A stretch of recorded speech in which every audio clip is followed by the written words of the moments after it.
ಇತಿಹಾಸದಲ್ಲಿ ನೋಡ್ತೇವೆ. ಅದು ಸಮಾಧಿ ಹೇಳಲ್ಪಟ್ಟದ್ದು ಒಬ್ಬರದೇ ಯೇಸು ಸಮಾಧಿ. ಯೇಸು ಸಮಾಧಿ ಒಬ್ಬರದೇ ಓಪನ್ ಆಗ್ಯದ. ಯೇಸು ಸಮಾಧಿ ಒಬ್ಬರದೇ ಖಾಲಿ ಆಗ್ಯದ. ಆ ಸಮಾಧಿ ಎಲ್ಲ ತರಗತಿ ಅದೇ ಇಸ್ರಾಯೇಲ್ ದೇಶದಲ್ಲಿದೆ. ಇಸ್ರಾಯೇಲ್ ದೇಶದಲ್ಲಿ ಇನ್ನೂ ಖಾಲಿ ಇದೆ. ಅದಕ್ಕೋಸ್ಕರ ಅನೇಕ ಜನರು ಆ ಸಮಾಧಿ ಬಂದಿದೆ. ಆ ಸಮಾಧಿ ನೋಡಬೇಕು. ಅದಕ್ಕೋಸ್ಕರ ಯೇಸು ಕ್ರಿಸ್ತನಾದರೆ ಯೇಸು ಕ್ರಿಸ್ತನ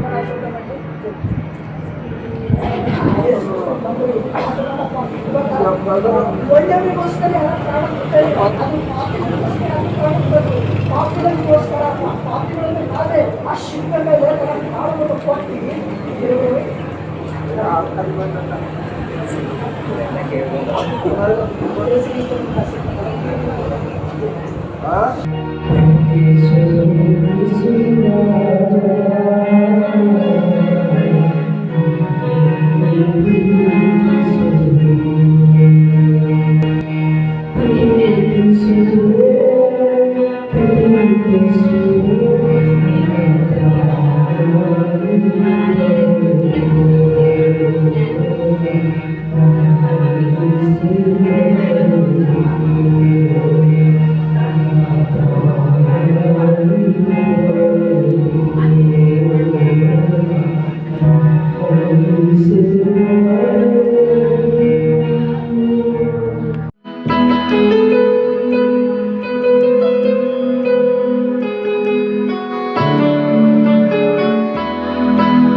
ಅನ್ನುವುದು ಒಂದು ಧರ್ಮ ಇಲ್ಲರಿ.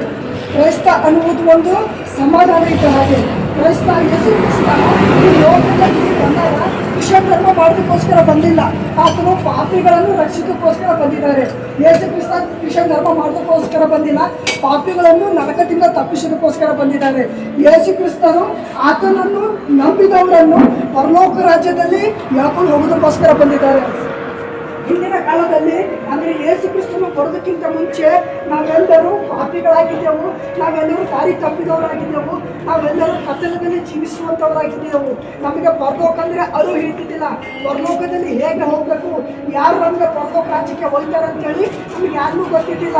ಆದರೆ ಈ ಮಕ್ಕಳಿಗೆ ಎಲ್ಲ ಗೊತ್ತಾಗಬೇಕು. ಪರಲೋಕ ರಾಜ್ಯದಲ್ಲಿ ಅಂದರೆ ಯೇಸು ಕ್ರಿಸ್ತನು ಇದ್ದಂಥ ಸ್ಥಳದಲ್ಲಿ ನಾವು ಕೂಡ ಇರಬೇಕು.